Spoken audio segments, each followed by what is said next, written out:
Olá, está no ar pela sua TVC, TV Correio da Manhã, mais um programa Rodrigo Beto na Opinião.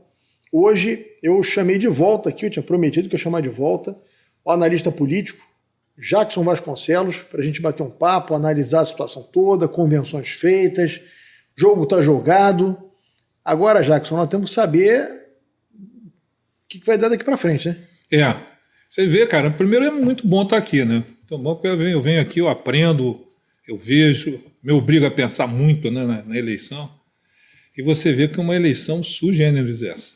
Essa agora, ela é muito diferente do que foi em 2018, do ponto de vista de surpreendente, né? Porque se 2018 foi surpreendente, essa agora vai ser muito mais. Por toda a trajetória dela. Quando você puxa essa campanha no início do fio dela até hoje, e você vai atropelando aí Moro, Dória, um monte de coisa vai acontecendo, você vai organizando, você vai vendo os movimentos dos partidos. Bivar não deixa o Moro ser candidato, depois renuncia à candidatura. O Janones entra na Globo News como um dos 5 e depois renuncia à candidatura. Dá um negócio de maluco isso, né? Sim. Então a gente vai ter que parar para pensar muito no que vai acontecer aí.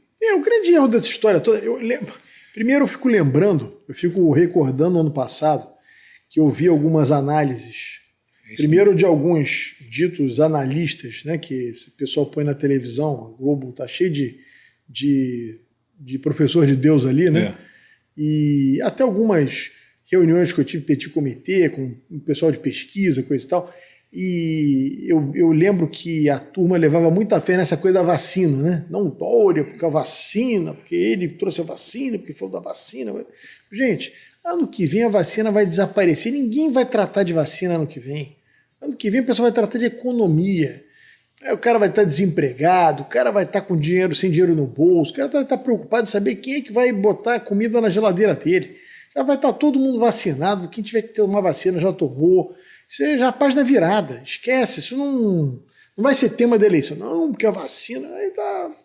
O Dória, coitado, não, queimou na largada. Ele abraçou a vacina, levantou uma questão que é muito ruim, que é a questão contra o presidente da República. O que acontece? Você sempre fala isso, né? Diz assim, isso é uma frase que eu tenho como sua já.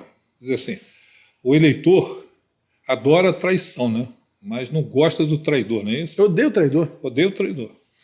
O que aconteceu na relação desses caras todos com o Bolsonaro? Foi exatamente isso. O Dória se elegeu com o Bolsonaro. Veio ao Rio para fazer campanha para o Bolsonaro, na televisão. Bolsonaro que não quis fazer na época. Todo mundo conhece essa história. Tá certo? O Dória era o cara do Bolsonaro em São Paulo. Aí rompe. Witzel entra, rompe. E assim você vai. Moro entra, rompe. E eles foram ficando pelo caminho. Sim. Porque existe no subconsciente das pessoas, eu tenho ouvido falar nisso, sempre me lembro da tua frase, né, que eu sempre ouço as pessoas dizerem isso. Pô, esse cara é um traidor, esse cara é um traidor. Né? Quer dizer, esses caras todos que se aproximaram do Bolsonaro e saíram com essa pecha. Sim. Né? E saíram dissolvendo. Por isso que essa eleição é surpreendente. O Dória foi isso. O Dória se levantou, achou, fiz a vacina, lembra? Aqueles caminhões enormes e tal, e todo mundo dizendo já ganhou a eleição. Tal. Então, todo dia fazia uma coletiva, e não sei o quê, anunciava, fazia não sei o que lá, enfim. Cadê? O pai da vacina, tal, e briga, e confusão. E hoje está todo mundo vacinado. Hoje você toma vacina, Covid, você vai ali, toma, vai embora para casa, quarta dose, quinta dose, tem nego tomando dose de todo lado. Né? E agora você percebe uma coisa na imprensa, Rodrigo, que me chama a atenção.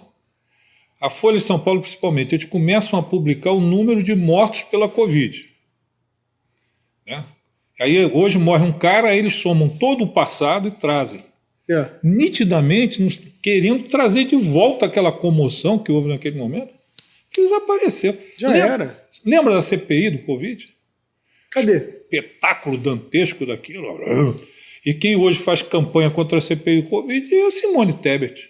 Eu assisti a entrevista dela, ela dizendo como é que as mulheres foram tratadas naquela CPI. Entendeu? Quer dizer, naquele momento todo mundo achava que o mundo tinha terminado para o Bolsonaro. Né? E hoje está aí a eleição.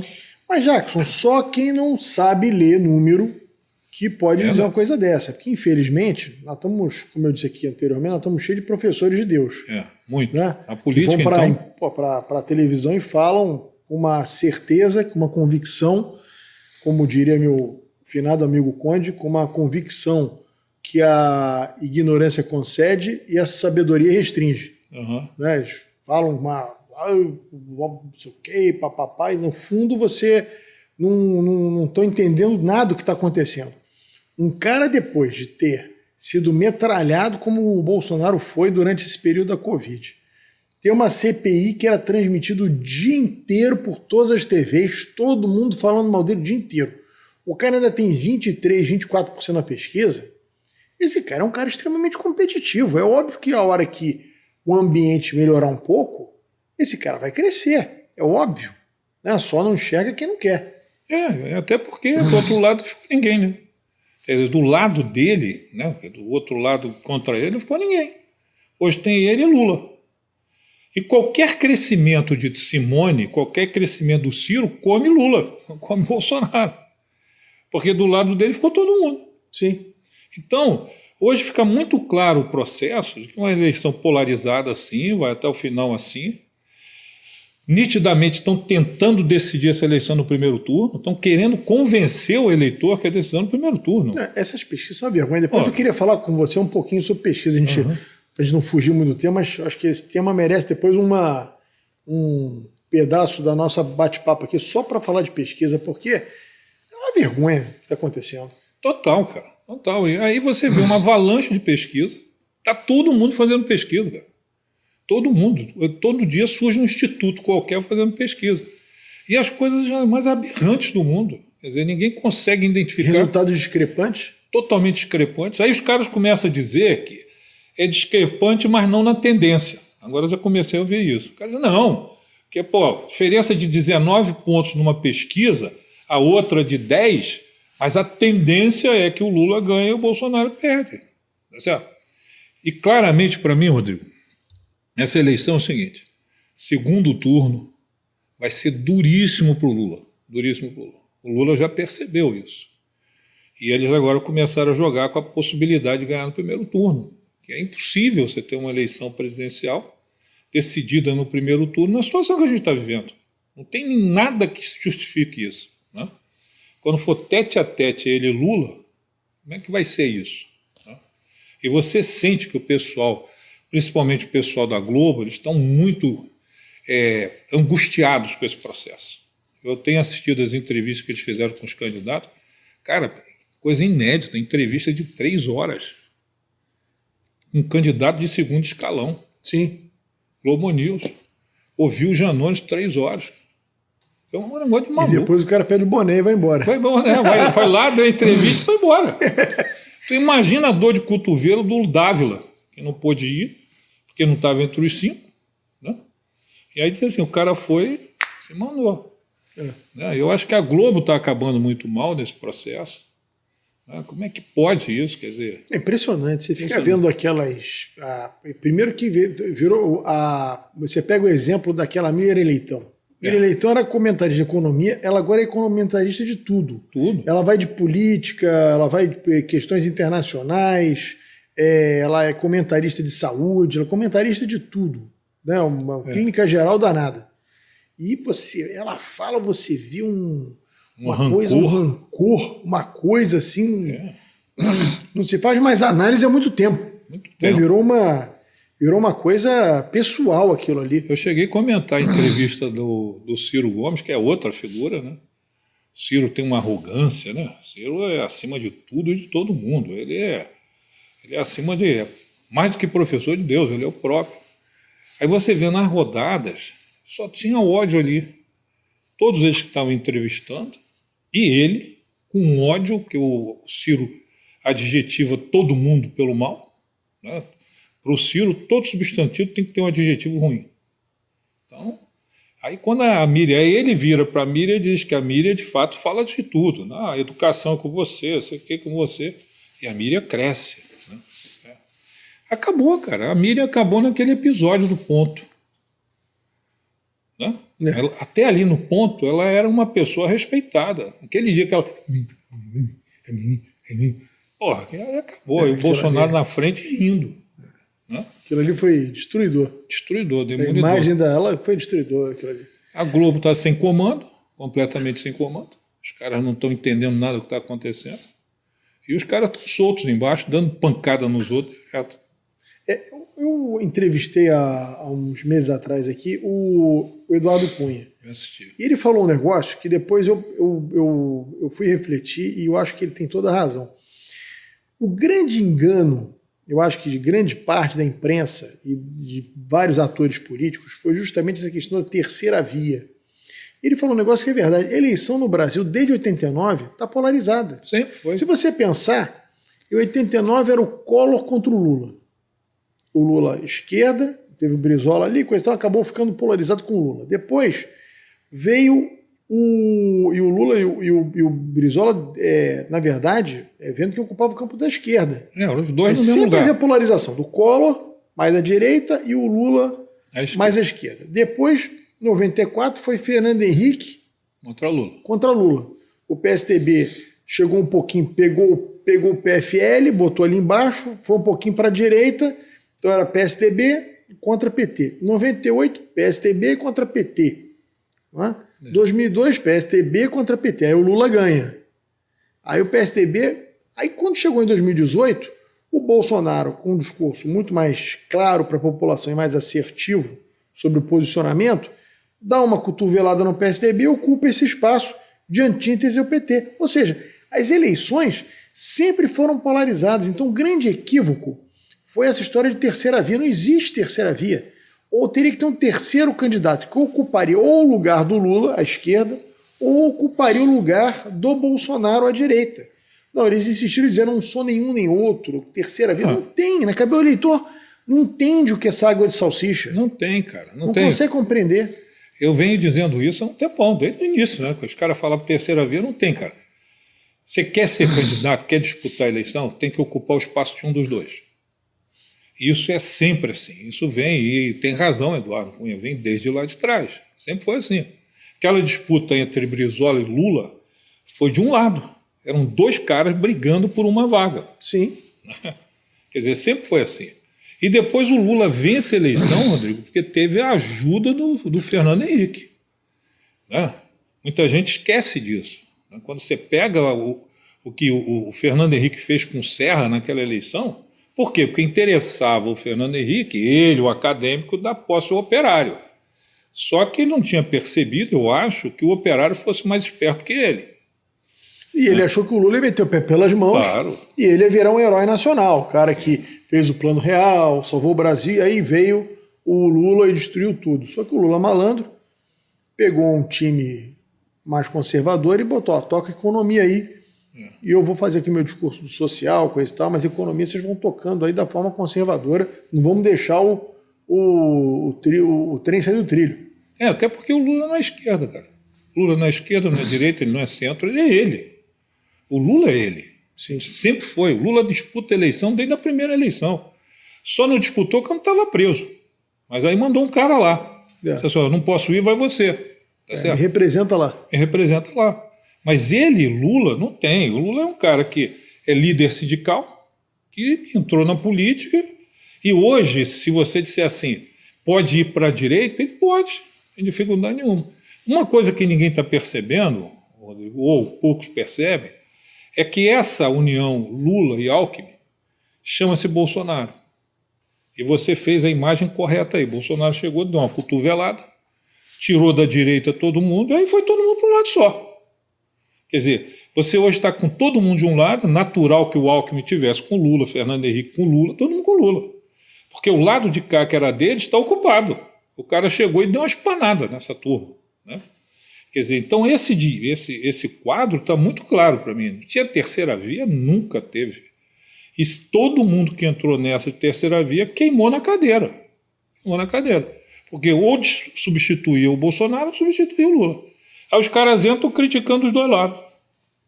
Como faz a Simone agora. A Simone dá pancada aqui, dá pancada lá. Dá pancada aqui, dá pancada lá. Não vai a lugar nenhum. Não vai chegar a lugar nenhum, porque o grande erro dessa turma é achar o seguinte, tem um grau aí de 20%, 30% da população que não quer nem Lula nem o Bolsonaro.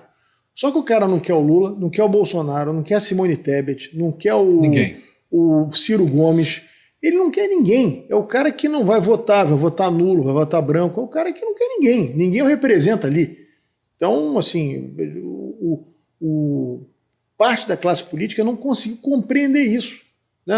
Esses caras não estão em busca de um terceiro nome. Não. Esses caras não estão em busca de ninguém. Eles simplesmente rejeitam a política. Esse é o problema. Mesmo. E esses que estão com Bolsonaro, porque são contra Lula, eles votam no Bolsonaro porque são contra o do Lula. E o Lula é contra o Bolsonaro. Então não tem disputa, não tem espaço. Tá? E quem entendeu isso lá atrás foi quem liberou o Lula. Porque o Lula, ao vir para o jogo, é que criou essa situação, porque senão essa eleição estava resolvida. Entendeu? Interessa ao Bolsonaro o Lula, interessa o Lula o Bolsonaro. Sim, um se alimenta do outro, né? Se alimenta do outro. E aí vieram um monte de entendidos. Cara, eu assisti a convenção, cheguei a comentar a convenção do Podemos, né? Esse partido que hoje está no Rio de Janeiro envolvido em umas porcaria aí. O Podemos empodera o Moro, né? E aí eu disse assim, cara, aí o cara puseram a bandeira nacional ali, disse assim, vou assumir o verde e amarelo, é meu. Quando ele começou o discurso, assim, morreu. Porque não tem sentido. Ele começou a bater e não sabia para onde ia, aquela coisa assim arrogante, entendeu? Não, e ele não defendeu nem o legado dele. Nada. Ele quando o Supremo aniquila a Lava Jato, e algumas coisas eu acho que o Supremo tem razão, outras nem tanto, mas o fato é que era o legado dele. Ele se projetou como o cara da Lava Jato, o juiz que prendeu, acabou com a corrupção, enfrentou todo mundo, fez e aconteceu. Ele não enfrenta o Supremo, ele não polemiza com o Supremo, ele aceita aquilo ali, talvez, não sei se com medo, né, de processos, enfim, sabe lá o que passa na cabeça dele, mas o fato é que ele meteu o violão no saco. Acabaram com o legado dele, ele meteu o violão no saco. Faltou ali brio, porque ele não se sentiu indignado. Qualquer sujeito ali de boa fé ficaria tão indignado que ia ter uma reação brutal. Era um negócio para chamar a imprensa e esculhambar todo mundo. Porque, é o meu trabalho, cara. Fiz esse trabalho com primor danado. Tudo isso que eu fiz foi bem intencionado. Não. Ele, no fundo, disse assim, cara, descobriram a minha jogada. Né? Descobri a minha jogada. É essa sensação que passa. Eu tentei, deu uma de Romário, né? Tentei, deu errado, eu volto e faço a jogada de novo. Quer dizer, não dá, é malandragem demais. Se entregou à política, cara, e hoje está correndo um risco enorme, porque é candidato lá no Paraná por um partido que pode fazer uma aliança com Lula. Aí a esposa dele ontem estava no Instagram com um travesseiro em cima do colo. Se a pessoa se olhar, você vai ver que é um travesseiro. Mentira, isso é fake news, nós nunca estaremos no mesmo palanque do Lula. Claro, no palanque não, mas na campanha vai estar. Sim. Entendeu? Foi totalmente destruído, Mandetta foi destruído, todos eles. Entendeu? Por quê? Porque falta sinceridade no jogo. Né? Falta muita sinceridade. Eu acho, assim, eu tenho uma avaliação que o advento das redes sociais, elas obrigaram os políticos a terem posições muito nítidas. E aí o que você chama de extremismo, né, muita gente chama, a política está muito extremada. Eu não acho que a política esteja extremada, eu acho que a política exigiu que os políticos tivessem posições muito claras. O cara, pro mal ou pro bem, o cara olha pro Lula, ele sabe exatamente quem é o Lula. O que o Lula, a forma do Lula governar, o que ele pensa, o que ele não pensa, pro bem ou pro mal. O Bolsonaro é a mesma coisa. As posições dele são muito claras. Pro bem ou pro mal. Então, assim, o político que não entender que ele tem que ter muita clareza de opinião, muita firmeza de opinião, ele desaparece, ele vira paisagem. Porque antigamente, não muito antigamente, vamos pegar aí 12 anos atrás, pegar a eleição de 2010, basicamente as pessoas se informavam pela televisão, pelo rádio, pelo jornal. Eventualmente, você tinha lá, já tinha o Twitter, você tinha já o Facebook, mas era uma coisa muito assim elitista ainda, algumas pessoas utilizavam, uma grande parte não. Hoje, todo mundo tem um telefone e tem um Facebook, tem um WhatsApp, tem Instagram, tem TikTok, tem, enfim, tem um mundo de informação que essas pessoas recebem o dia inteiro. Então, se você vai falar algo que é comum, se você não tem posições muito firmes, você vai desaparecer nessa paisagem, você vai virar mais uma árvore na floresta. Acabou o político em cima do muro. Não tem mais muro. Né? Acabou o político em cima do muro. Aquele político tradicional, que é a imprensa, né? Como você só tinha imprensa, você dizia um negócio assim, você ficava sempre naquela posição, né? Agradava um, agradava outro e tal, a minha posição é essa. Cara, me lembra muito. Sou de centro, não sei o que, eu sou contra os extremismos. Eu até usei um exemplo uma vez ali com relação ao aborto. Aquilo me chamou muita atenção. Primeira eleição de presidente da República, 1989. Aí o Maluf pergunta ao Covas sobre o aborto. Você é a favor ou contra o aborto? O Covas responde da seguinte forma: sou contra o aborto. Já dei minha opinião, agora eu vou dizer o que deve ser feito. Falou do plebiscito. Maluf ficou vendido. Você vem anos depois, Marina Silva. Assim, a senhora é a favor ou contra o aborto? Eu quero o plebiscito. Não disse que é a favor nem contra. Dissolveu. Por quê? Porque o eleitor quer posição firme. Sim. Você é contra ou é a favor, irmão? Não enche minha paciência. Quero saber se você é contra ou não quero explicação. Não quero explicação, entendeu? Quer dizer, a eleição está sendo levada muito para esse lado. Né? Então os caras que ficam em cima do muro, os candidatos proporcionais estão sentindo isso na rua. Ele chega, conversa, papeia e tal. Os caras, você é Bolsonaro ou é Lula? Não, eu acho que você tem que decidir por você mesmo. O cara vai embora. Não vou decidir por mim mesmo, não. Eu sou Bolsonaro, eu sou Lula. Exatamente. E se você disser para o cara que é Lula, o cara sendo Bolsonaro, ele até aceita a história. Se disser sou Lula, ele discute com você, quebra o pau, aceita. Mas você dizer, não, isso aqui e tal. Aí tem nego que está no União Brasil, que agora perdeu a escada, né? Porque os candidatos proporcionais do União Brasil estavam muito confortáveis. Não, meu candidato é o Bivar. Agora lançaram a senadora lá do Mato Grosso, né? A senadora do Mato Grosso. E aí vai ficando essa brincadeira. Aí você vai chegar em outubro, a eleição vai para outro caminho. E aí depois, o interessante é você ouvir depois os analistas. Eu estou juntando esse material todo, né? Eu estou escrevendo sobre a eleição desse ano. Cara, é impressionante, impressionante. Como é que essa coisa tomou uma dimensão. Você pega o jornal o Globo, os colunistas todos, do primeiro ao último, só falam de Bolsonaro. E querem que você esqueça o Bolsonaro. Como é que eu esqueço? Eles dão um protagonismo enorme. E começou uma vitimização também, cara. Vitimização. Você vê que tudo isso está sendo passado e pensado. Você vê agora a convenção do PL. Outra coisa que chamou a atenção. Aí o nego diz assim, você está apoiando o Bolsonaro. Não, eu estou fazendo uma análise. Sim. Análise. Bolsonaro porque no Brasil, esse é o problema do Brasil. O Brasil, o personagem passou a ser mais importante do que a mensagem. É verdade. Então, você, por exemplo, eu sou um crítico duríssimo dessas maluquices que o Supremo tem feito. Eu também. Então você é a favor do Daniel Silveira? Não sou a favor do Daniel Silveira, não votaria nunca nele. Mas eu acho que mesmo o Daniel Silveira, como parlamentar, tem direito de falar qualquer bobagem que ele queira falar. É a lei Agora, que diz, cara. Se você se sentiu ofendido, se ele passou dos limites, se ele lhe ofendeu, se ele lhe injuriou, você pode ir à justiça e meter um processo de calúnia, difamação, injúria, como eu já fiz várias vezes contra quem eu acho que tinha me difamado.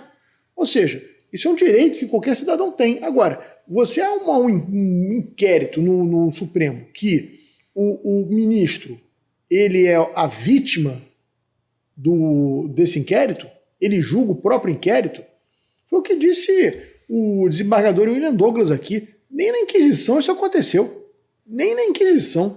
Agora, aí você é defensor do Daniel Silveira, você é defensor do Bolsonaro, você é defensor disso aqui. Não, eu sou contra uma atitude que hoje é o Daniel Silveira, amanhã sou eu, amanhã é o Jackson, depois da manhã é o fulano, depois da manhã é o Beltrano, e por aí vai. Como nós já fomos, cara. Né? Sim. O que seria de nós dois se não houvesse segurança jurídica, a gente que opera na política e apanha, né? A gente apanha muito. Né? Você estava falando em processar, eu processei o Sérgio Cabral. O cara foi me chamar de ladrão porque tinha conveniência para ele. Eu processei, na hora que eu entrei com o processo, ele era senador. Aí disseram o seguinte, isso é coisa com o Supremo. Mandaram para o Supremo o processo. Aí ele se elegeu governador, mandaram para o STJ. Chegou lá no STJ e disse assim, tem que ouvir a Alerj. Tu acha que a Alerj ia ser a meu favor? Nunca. O processo ficou lá. Aí ele resolve renunciar ao mandato. O processo volta a andar. Aí ele pede um acordo. Entendeu? Por quê? Quer dizer, isso é justiça. A justiça, ela funciona. Né? Eu posso não concordar com nada que um cara está dizendo, eu posso concordar com ele. Né? Agora, eu não posso usar da toga para tomar essa decisão. É como se você tivesse, eu sempre falo isso, Rodrigo, você faz um jogo de futebol, a função do juiz é apitar o jogo, não é decidir o que você vai fazer em campo. Sim. Existiam regras. Assim, não pode fazer gol com a mão. Ponto. Fez gol com a mão, anula. Agora, se estiver na regra, pode fazer gol com a mão, você vai fazer gol com a mão e eu vou validar. Sim. Os caras não. Você está com os times jogando, o cara diz assim, não, agora eu acho que gol na mão não vale. Pum, apitei. Aí o cara vai gol na mão. Não, agora vale. Tá aí, eu gostei desse gol na mão. Tá certo? É exatamente o que a justiça brasileira está fazendo. Ela está escolhendo o caminho que ela quer. Né? E todo mundo se tornou protagonista na política. É o que você diz. E aí é que eu chamo a atenção para a questão do Bolsonaro. Bolsonaro tomou posse como presidente da República, a primeira pessoa que falou foi a mulher dele. Lembra? Na convenção, a primeira pessoa que falou foi a mulher dele. Aí diz assim, esse cara é um jogador de várzea. Não, ele aprendeu. Ele aprendeu. Ele deu um papel à mulher enorme. Sim. Tamanho que ele deu à mulher dele. Aí nego não entende porque o cara ganha a eleição. Aí diz que eu sou favorável porque eu sou Bolsonaro. Não, eu estou olhando. Não, você veja, ele fez a reunião com os embaixadores. Você vai me perguntar, se eu fosse conselheiro do presidente, eu mandaria ele fazer aquela reunião? Não mandaria. Agora, quem fez primeiro reunião com embaixadores para sentar o pau no presidente da República foi o ministro Supremo. Claro. E a imprensa achou normal. Um ministro Supremo para o exterior para falar mal do país. Um cara que, pela lei orgânica da magistratura, devia estar falando nos autos. E pronto. O cara vai dar entrevista e opinar sobre política no exterior. Todo mundo acha normal. Porque o que vale é o personagem, não é a mensagem que ele emite. Esse é o grande problema do Brasil hoje. E eles tiveram sorte, cara. Tiveram sorte. Porque se o presidente, em vez de botar no quadro lá, aquele negócio da urna, não, tem vale e tal, imagina se o presidente da República, diante dos embaixadores, bota no quadro o processo do Lula. Como é que ficava? Só isso aqui aconteceu, isso anularam aqui, fizeram. E aí? Então eles até tiveram sorte, porque ali o tema poderia ter sido outro. O Brasil está tratando algumas coisas como se fosse uma grande novidade. O Brizola reuniu a imprensa internacional para dizer que havia uma fraude no Rio de Janeiro e assumiu o governo do Estado. Tá certo? Quer dizer, essa coisa parece que é novidade, né? Parece que as pessoas nasceram agora. Discussão de urna. Sempre houve, cara. Sempre houve, né? O que nunca houve foi o Poder Judiciário vir para o campo para jogar. Isso nunca houve. Está havendo pela primeira vez. Né? O Supremo tem lado. Ele está ali dizendo claramente, o meu lado é esse e eu não quero ser contrariado do meu lado. Isso está muito claro para a gente. Né? Não tem dúvida disso. É legítimo, não é legítimo? Pode ser, não pode não ser? É questão de cada um. Sim. Isso só quebra uma das raízes fundamentais da democracia, que é a segurança jurídica. O que a segurança jurídica diz para mim não é o que você, como juiz, vai decidir. É o que a lei me garante. E o fato da lei dizer para mim como eu devo proceder, garante que o juiz vai decidir dessa forma. Quando o juiz não decide dessa forma, para onde eu vou? Né? Eu acho que é muito isso. Jackson, vamos falar um pouquinho de pesquisa? Vamos. Isso é bom. Essa semana a Quest soltou uma pesquisa em que dá uma diferença, se não me engano, de 12 pontos para o Lula à frente do Bolsonaro e meio que na margem de erro daria vitória para o Lula no primeiro turno. Foi o que você disse. Agora está na moda todo mundo dizer que o Lula vai ganhar no primeiro turno. Eu duvido que qualquer um dos dois ganhe no primeiro turno. Não é o Lula, não. Acho que nenhum dos dois vai ganhar no primeiro turno. Mas começou agora essa moda de dizer que o Lula vai ganhar no primeiro turno. Mas o que me chama a atenção nessa pesquisa da Quest não é nem a diferença do Lula para o Bolsonaro. Quando você regionaliza a pesquisa, você começa a ver uma série de aberrações, porque eu tenho acesso a pesquisas de outros estados e vou comparando. Por exemplo, a Quest dá o Lula na frente do Bolsonaro no Centro-Oeste. Eu, há poucos dias vi uma pesquisa em Goiás que o Bolsonaro está a 20 pontos na frente. Outra pesquisa também, em Mato Grosso, também com uma diferença enorme a favor do Bolsonaro. Como é que o Lula está na frente do Bolsonaro no Centro-Oeste? No Sul, também em Santa Catarina, todas as pesquisas que foram divulgadas, o Bolsonaro ganha por ampla margem, ganha no Rio Grande do Sul, ganha no Paraná. Como é que o Lula pode estar liderando no Sul? Como é que pode estar empatado com o Bolsonaro no Sul, tecnicamente? Quer dizer, são umas aberrações. É proposital. Você pega a pesquisa do Paraná Pesquisas, divulgada recentemente. Lá o Bolsonaro, se não me engano, está 4 pontos na frente do Lula em São Paulo. Isso. O Datafolha dá o Lula 12 pontos na frente do Bolsonaro. Ou 10 pontos, sei lá, uma diferença assim. Meu Deus do céu, quer dizer, virou um samba do crioulo doido esse negócio, né? E aí, pior, quando o tribunal, né, e a lei decidiram o registro de pesquisa, era para evitar isso. Então você tem alguns parâmetros, só que o cara que recebe aí virou um cartório. Aquilo que era para ser sério virou um cartório. Ou seja, qual era a intenção de registrar a pesquisa para divulgar? Eu vou olhar aqui todos os parâmetros que levam a pesquisa a sério. Né? Amostragem, questionário, eu vou olhar o momento em que foi feito, como é que foi feito. Então eu, que sou o juiz do jogo, olhei essa papelada toda. Hoje não, o cara joga aquilo na mão do TSE e carimba e vai embora. A pesquisa, a campanha do Crivella em 2020, aliás, Datafolha até me recuso a falar, porque para mim é um vexame. Aqui no Rio eles erraram tudo. A campanha do ex-prefeito Crivella em 2020 entrou com 4 ações na justiça contra o Datafolha e contra o Ibope, porque eles usavam como cota, né, quer dizer, como para amostragem da população na pesquisa que eles faziam com 1.000 e poucas entrevistas, eles usavam como cota 37%, como se tivesse na cidade do Rio de Janeiro 37% de pessoas com curso superior completo.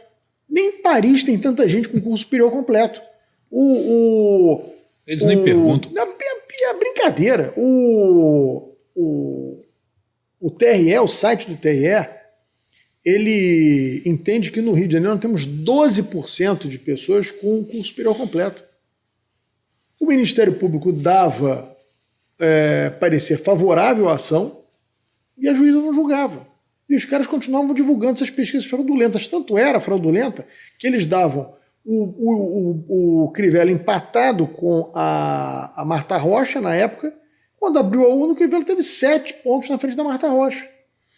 E esses estudos são isso, cara. Os caras estão, volto a dizer, estão sendo jogador no campo. Né?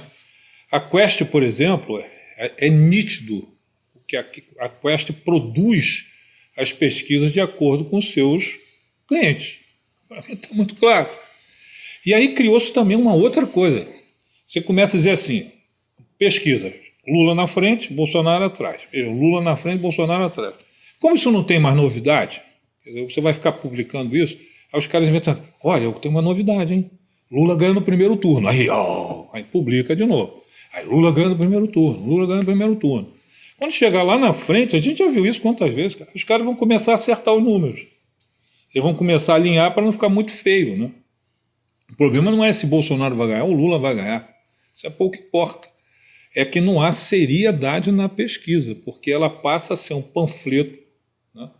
E aí você falando do Centro-Oeste, por exemplo, você acha que lá, no Centro-Oeste, pode dar mais Lula com os invasores do que Bolsonaro com os fazendeiros? Pode dar, cara. Tá certo? Não tem como. O berço do agronegócio. Berço do agronegócio. Vai dar Lula. Ou seja, amigo, vem cá, vocês vão ganhar e vão invadir minhas terras. O Lula que disse, com todas as letras, que o MST vai ter assento nas decisões do governo. Aí o cara que é dono de uma propriedade rural, que vive daquele negócio, ele vai querer que o MST diga o que ele vai fazer com a terra dele. Então, ali, o cara dizer para mim que o Lula está ganhando ali, dizer que o Lula ganha no Sul, não tem como, cara. Não tem como. Está muito claro isso. Que é intencional. É intencional, né? Aí os caras começam a provocar, dizer, vou fazer essa pesquisa, porque de repente alguém me liga, alguém me procura, né? E fica nisso.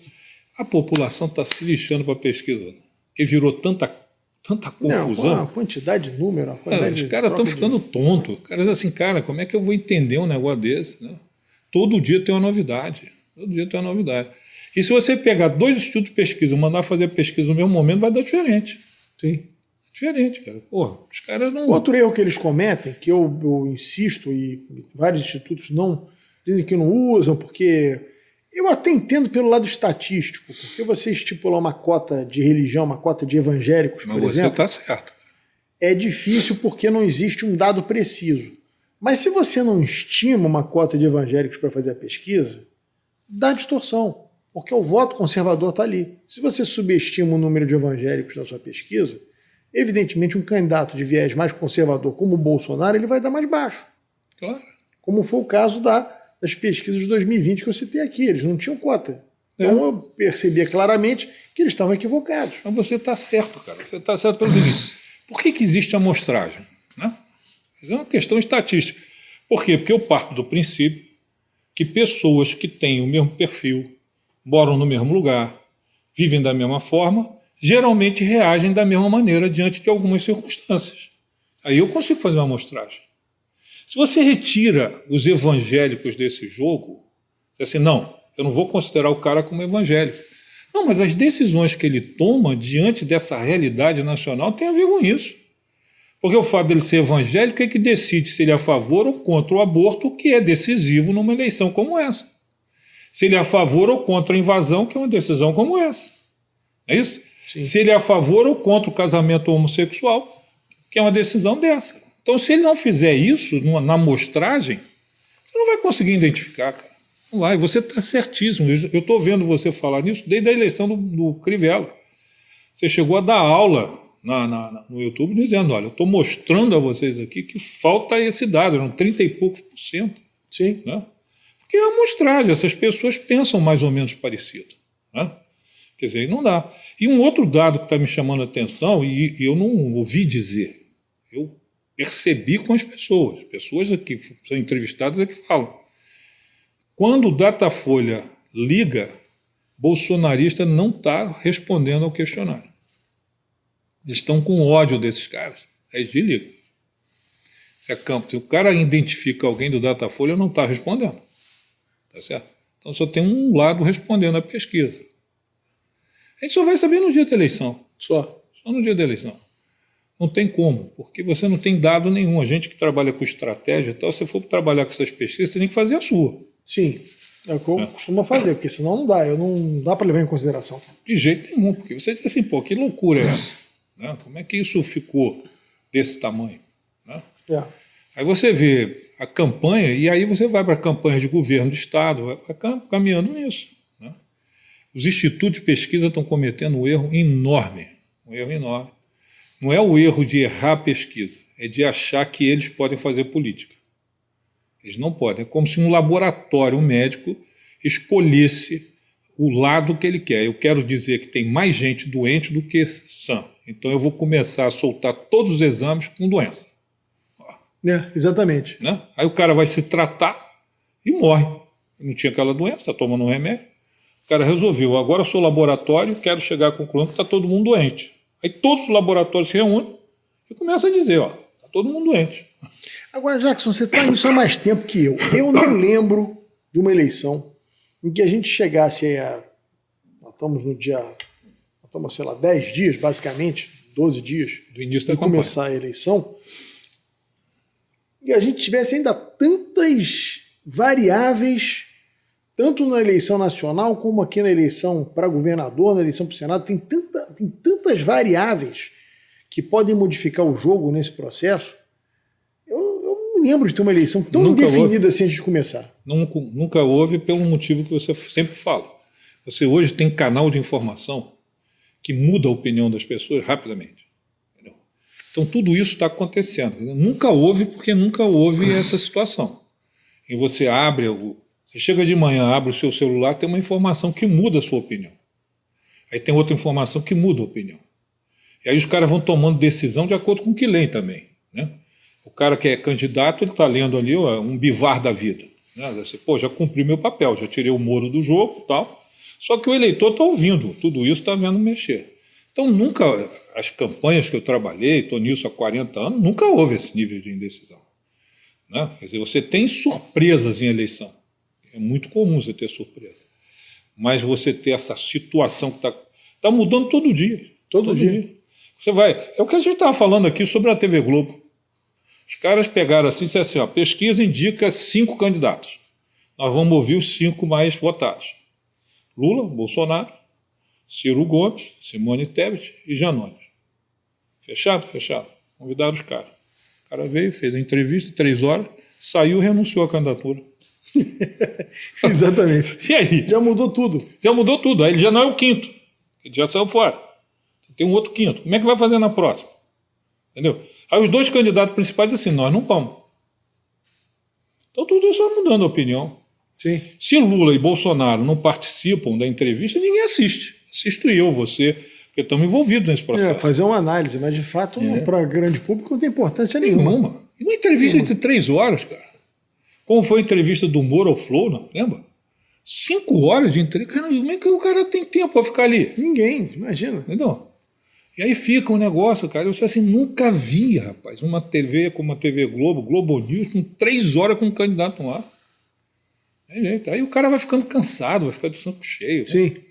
Então tudo vai mudando. É o que você diz, a velocidade hoje, por isso você está em indecisão.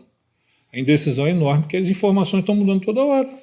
Né? Agora, Jackson, vamos aqui para o Estado. Eu acho que aqui no Estado, eu acho que o governador Cláudio Castro conseguiu, com muita habilidade, uma equação que era muito difícil, que foi ficar sozinho nesse campo da direita. Ele conseguiu operar politicamente, e aí é um mérito de costura política dele, conseguiu operar politicamente para não ter um outro candidato que pudesse, de alguma forma, ser uma opção para esse eleitor, digamos assim, mais afeto ao Bolsonaro. Né? Sobrou só ele como opção. Ele conseguiu ocupar esse espaço sozinho. Enfim, há algumas variáveis ainda, nós estamos aí em vias de ver se o PT vai continuar com o Freixo ou não vai, se vai para o Rodrigo Neves, se fica sozinho. Quer dizer, tem algumas variáveis aí, como tem no Brasil inteiro. Né? Mas queria que você fizesse uma avaliação sobre esse quadro que está se estabelecendo aí para a eleição estadual. Aí eu diria a você o seguinte: hoje tudo leva a crer que o Cláudio resolveu a fatura bem antes. Tudo leva a crer. Mas quando a gente vai mais profundamente, tem alguns dados que preocupam não, que sinalizam. Um governador, com a estrutura que ele tem, tudo isso, ele não atinge os 30%. Então você vê que ele fica patinando ali nos 20 e tal, e vai a quase 30, volta, o cara que está no governo. Quando eu questiono isso, as pessoas que estão mais próximas dizem o seguinte: é porque ele é desconhecido, o que é uma outra questão complicadíssima. Governador do estado do Rio de Janeiro ser desconhecido é porque não tem governador no estado. Não é possível. O cara não se pergunta que tem um governador, ele viajando e tal. Então, tudo leva a crer que essa eleição teria decidida. Mas ainda tem um espaço ali que pode se brincar ali. A questão da esquerda, o Freixo cometeu um erro, no meu entendimento, cometeu um erro muito grande e pode ser atropelado, sim, pelo Rodrigo Neves. Porque o Freixo ficou cravado na cidade do Rio de Janeiro, que é onde ele não precisava estar. Então você vê que no interior ele começou a sinalizar e começa a murchar de novo, porque é ele e César Maia. Os dois são Rio e ponto final. Não tem embaixada, não tem interior, não tem nada. Mas você não acha que a busca dele pelo César Maia foi um pouco para amenizar dos pontos fracos que ele tem, que é a falta de experiência administrativa? Quer dizer, ele ter o César Maia do lado não é meio que aquela coisa dele ter o posto Ipiranga dele? Ou seja,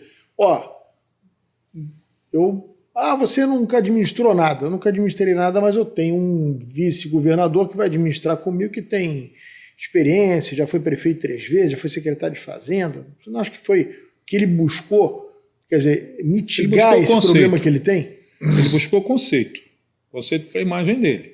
Assim, eu não tenho esse conceito na minha imagem, eu vou trazer alguém que tenha. Só que essa figura que ele buscou como conceito não serve para ele. Primeiro, porque o César, não só pelo que já representou, não representa o César, perdeu 3 eleições para o Senado. Perdeu a eleição para o governo. Por quê? Porque o César não sai da fronteira da cidade do Rio de Janeiro. Ele não sai dessa fronteira. Então, ele coloca um conceito, mas ele perde eleitor. Segundo, cara, cada eleição são 4 anos. Quando você pega 3 eleições, você está falando de 12 anos. Ou seja, você pega um sujeito que tem 12 anos, ele está com 24. Muita coisa que o político às vezes não percebe é que ele, quando cumpre um mandato, ele vai cumprindo um mandato e a geração vai passando. Então, quem é César Maia para os jovens que estão em Campos, em Itaperuna, na Baixada Fluminense? Quem é o César Maia? César Maia é importante para mim, para você. Conhecemos, vivemos ele, vimos o governo dele, governo fantástico, mas ele não é mais nada. Ele não é mais nada. Ele quer agregar um conceito. Aí ele agrega o conceito, mas não fala do conceito. Já percebeu isso? Ele em nenhum momento fala do César Maia. Em nenhum momento. Ele diz assim, estou aqui com o cara que vai governar, o cara vai fazer a controladoria, como foi feito. Não, ele não vai. Ele botou o cara do lado e continua fazendo política. Né? Quer dizer, então eu acho que primeiro foi um grande erro dele. Ele ficou ilhado aqui enquanto o Cláudio abriu o leque para a Baixada Fluminense e abriu o leque para o interior do estado. Rodrigo Neves coloca risco nisso? Pode colocar, sim. Porque se o Rodrigo Neves fica sozinho no polo, ele tem Niterói, coisa que ele consegue traduzir em gestão, porque ele é o gestor, o cara ganhou. Ele tem esse ativo. Ele ganhou 3 eleições lá. E muito bem avaliado. A última eleição, o cara ganhou no primeiro turno. Sim. Então, eu acho que se o Rodrigo Neves cresce, né, e ali, se o Freixo mingua, Rodrigo vai. Né? Mas ainda não coloca em risco um governador que tem uma máquina enorme fazendo política e tal, estruturado para burro, com dinheiro fazendo política, mas pode ser um jogo que mude. Eu também não sei até que ponto é para valer esse apoio do Eduardo Paes ao Rodrigo Neves. Você conhece bem o Eduardo? Não sei se o Eduardo vai entrar para valer na campanha do Rodrigo Neves. Eu acho que ele quis mais uma saída. Queria uma saída honrosa. Queria passar uma vergonha danada com o Felipe Santa Cruz. Eu via pesquisas aí que você, quando botava o apoio do Eduardo no Felipe Santa Cruz, o Felipe caía. Por quê, cara? A questão do Eduardo é uma só, é a bancada federal dele. Só. Então, quando ele começou a olhar, eu cheguei a escrever isso para o Diário do Rio, quando ele começou a olhar, disse assim, cara, com o Felipe eu vou perder 2 vagas. Aí ele faz um sambarelove, se joga ali no Rodrigo Neves, porque no fundo, para o Eduardo, a melhor eleição é a do Cláudio Castro. É a melhor eleição para ele. A fila anda, né? A fila anda.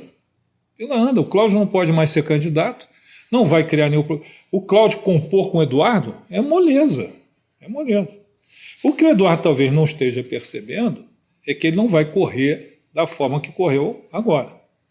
Ele não vai estar sozinho nesse páreo. Sim. Derrota do Freixo, leva o Freixo para disputar a eleição. Né?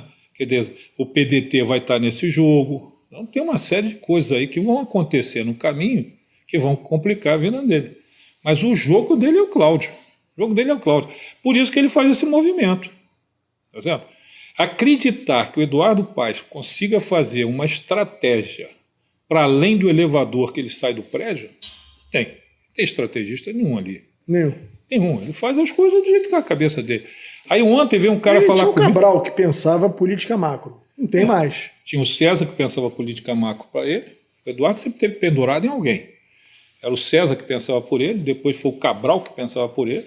E hoje ele tentou botar o Kassab para pensar por ele, mas o Kassab tem mais coisa para fazer na vida do que cuidar do Eduardo Paes no Rio de Janeiro. Sim.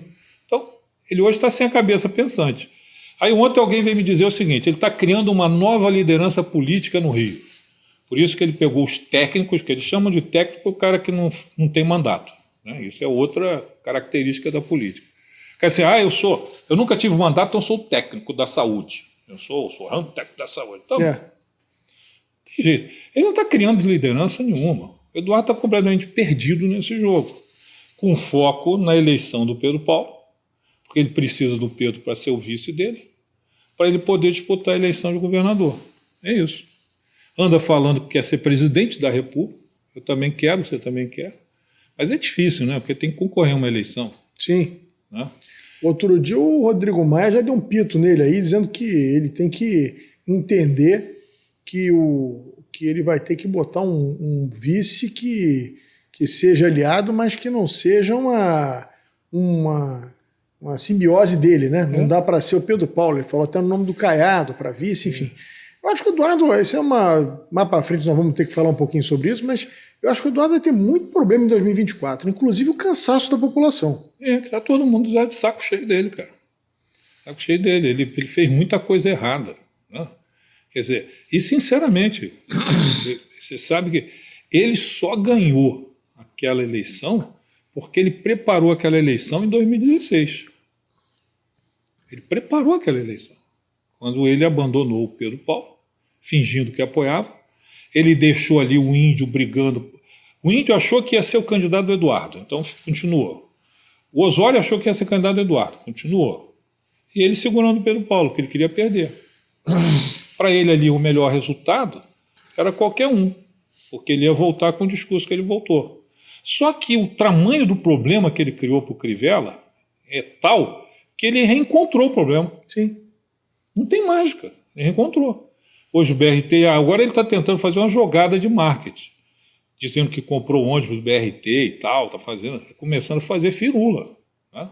Não tem solução aquilo ali. Tem solução. Do jeito que está, se ele não incorporar aqui o projeto uma lambança e começar do zero, esquece. E a ciclovia, lembra dela? Tá aí. Está lá pendurada. É como se você tivesse um lustre na tua casa, quebrou, ficou pendurado. Todo dia você entra, está pendurado ali. E fica. Agora, Jackson, vamos falar um pouquinho do Senado, porque eu acho que essa eleição do Senado vai ser animada aqui no Rio de Janeiro. Voto né? Clarice, já digo logo. Existiu uma possibilidade de você ter a campanha do Freixo com o PT com um candidato único, que seria o André Siciliano. Isso. Aí vem o Molon e cria um problema danado, embaralhou o jogo, e isso pode ter um efeito grande na eleição para governador, né? Com a saída do PT da chapa do Freixo. Do lado do Cláudio, também você tinha o Romário como candidato único, lá com 14 partidos, tem uma avenida de televisão, e aí entra a Clarissa pela União Brasil e também se coloca no pleito por conta desse voto mais à direita, esse voto mais conservador. Vai ser uma disputa animada, não é? Vai ser uma disputa animada com muita chance de Clarissa fazer bonito. Porque é mulher, é evangélica, ela tem posição, ela não é uma pessoa despreparada para o jogo, né? E você tem disputando com ela o Romário, né? Que é aquela coisa marrenta, não dá bola para ninguém, acha que vai chegar na frente e tal. E mais, uma coisa que é fundamental em campanha, é o risco de perder. Quer dizer, o Romário não pode perder essa eleição. Então ele vai matar e morrer para ganhar. E ela, se perder, sai grande, e se ganhar, sai grande. Né? Então ela vai para uma campanha com muito mais tranquilidade. Muito mais tranquilidade. Aquilo que era uma grande rejeição à Clarissa, que maltratou muito a Clarissa, que era o sobrenome, isso já não pesa para ela, porque ela começa a ser ela, coisa que ela nunca tinha sido. Né? Quer dizer, Clarissa começa a entrar nesse jogo, nesse caminho. Substitui o Daniel Silveira. Por quê? Porque a grande expectativa de todo mundo é que tivesse um candidato do Bolsonaro, e era o Daniel. Daniel. Ela entrou ali. O Daniel está inelegível, ele não vai ser candidato, não esquece. Não, pois é, mas fica batendo lá, tá, mas as pessoas não adiantam. A lei é clara sobre isso. É. Mas ele era a grande expectativa dos bolsonaristas. Hoje o pessoal de Bolsonaro no Rio de Janeiro tem uma candidata. Se ela souber andar bem nesse trajeto, nessa trajetória, ela é a candidata do Jair. Não é o Romário. Né? Ela é a candidata do Jair Bolsonaro. E ela pode fazer um belo papel nessa campanha, uma vaga só. Né? Eu acho que a eleição é entre ela e Bolsonaro. Eu não vejo mais André Siciliano nesse jogo, não vejo mais Molon nesse jogo. Mas você não acha que o Lula pode puxar o André Siciliano para cima? Pode, mas acontece um problema no Rio, né? No Rio, quem tem voto é o Lula, não é o PT. Entendeu? Sempre foi historicamente assim. O PT, para chegar no governo, foi através de uma vice, que era a Benedita, que tinha voto, tinha tudo, mas nunca chegou lá, né? Eu acho que continua esse quadro. Eu não vejo o povo do Rio de Janeiro, interior, Baixada, tá, com esse apego pelo PT. Gosta do Lula, né? Muito do Lula. Sim. Mas eu acho que para ele chegar, botar a mão, que vai acontecer, botar a mão no André, e dizer assim, vota no André, vai ser um exercício difícil. Por outro lado, também não acredito que ele vai fazer isso. Entendeu? Porque ele sabe que não precisa disso no Rio. Ele não precisa, o Lula não está nessa. O Lula não botou o Alckmin ali a troco de nada. Ele botou para resolver São Paulo. Sinceramente, o Alckmin hoje só é vice do Lula, que se acha imortal, o Lula acha que vai viver a eternidade. Ele está ali porque abriu um espaço em São Paulo. Porque o Lula está muito mais preocupado com o que vai acontecer em São Paulo do que aqui, né? Sim. Então, para ele, eu acho que não... Enfim, eu acho que a briga vai ficar Romário e Clarissa. Acho. Né? Pode ser que mude, sim, a eleição muda, mas eu não vejo no André Siciliano esse punch, nem no Molon. Né? O Molon é um cara bom, bacana e tal, mas é chato, né? Candidato chato é... Ele cara do São Paulo, acabava de sair. Não, e essa medida que eles tomaram, que ficou carimbado como ele, que vai ser muito explorado, que foi essa medida de proibir a polícia de atuar em comunidade, né? Foi claro. Uma ação do PSB. Foi isso aí é a ação dele, ele presidente do PSB, ele quer assina a ação. Ou seja, isso aí não agradou ninguém, cara. É. Os caras lidam com as favelas como se entendessem daquilo. Entendeu? Aí eles assim, eu estou protegendo a população, não está não. A população que mora ali, ela é muito prejudicada por essa decisão. É a mesma coisa que a gente morando na Barra e chega uma decisão seguinte, não pode ter polícia na Barra. Imagina a nossa vida. Imagina o cara que mora no Ipanema, assim, chega uma decisão do ministro Supremo, assim, polícia não pode entrar em Ipanema, nós vamos ficar maluco. A cabeça... Ruim com a polícia, pior sem a polícia. É polícia, cara. Aí o cara toma uma decisão dessa, que acha que está agradando o favelado. Não, ele está ajudando a vida do miliciano, do traficante. Sim. Então, hoje, você tem claramente o cara que combateu a milícia, como candidato a governador, e tem um candidato ao Senado que é a favor da ocupação. Né? Exatamente. Quem for para a campanha... A droga de campanha, Rodrigo, é que existe adversário. Quem disputa a eleição não sabe que existe adversário. E o cara diz assim, não, mas a minha intenção não é essa. Não interessa a sua intenção, interessa o que o seu adversário vai dizer. Exatamente. Quantas eleições foram vencidas assim? Para mim, hoje, se eu estou na campanha contra o Molon para mim, é o cara que protege o tráfico e a milícia.